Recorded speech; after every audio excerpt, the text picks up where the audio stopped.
Աստվածաշնչյան ընթերցանություն ամեն առավոտ, ապրիլի 19 և ահա տաճարի վարագույրը պատռվեց երկու մասի, վերևից մինչև ներքև։ Մատթեոս ավետարան 27:51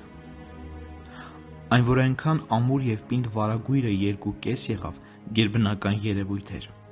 Այն մտածված չէր պարզապես որպես ուժի դրսևորում։ Դրանից կարելի է շատ օգտակար բան քաղել։ Ծեսերի մասին հին օրենքը փոխվեց և մաշված հագուստի նման գցվեց աղբանոցը։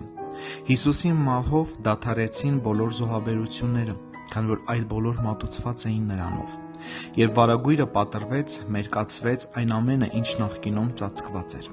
Կարելի էր տեսնել հայտնության տապանակը և դրա վրա շողացող Տիրոջ փառքը։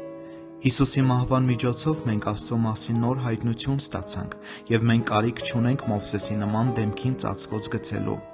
Կյանքի ու մահվան հարցերի վրա լույս փռվեց և աշխարհի ստեղծումից ի վեր մեզանից թաքցրած Հիսուսով հայտնվեց։ Մաքրագործման ամենյա ծեսը չեղյալ էր հայտարարված։ Վարագույրի հետևում ամեն տարի սրսկվող մաքրագործող արյունը մեծ քահանապետն այժմ առաջարկում էր բոլորին մեկ ընդմիշտ։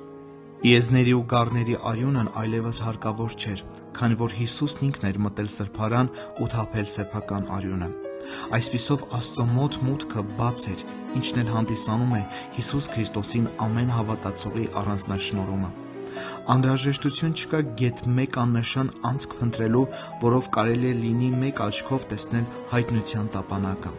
Ամբողջ վարագույրը վերևից ներքև պատռված է։ Մենք իրավունք ունենք այսուհետև խիզախորեն մոտենալու երկնային շնորհքի գահին։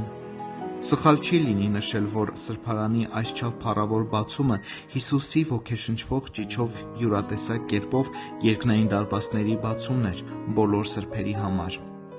Մեր արյունահոսող Տերն ունի երկնային երկնքի բանալին, նա բացում է և չկա մեկը, որ փակի։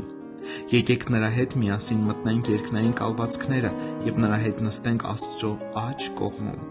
այնուհետև սպասելով, մինչև որ մեր ընդհանուր թշնամիները իր ոտքերի տակ որպես պատվանդան դնեն։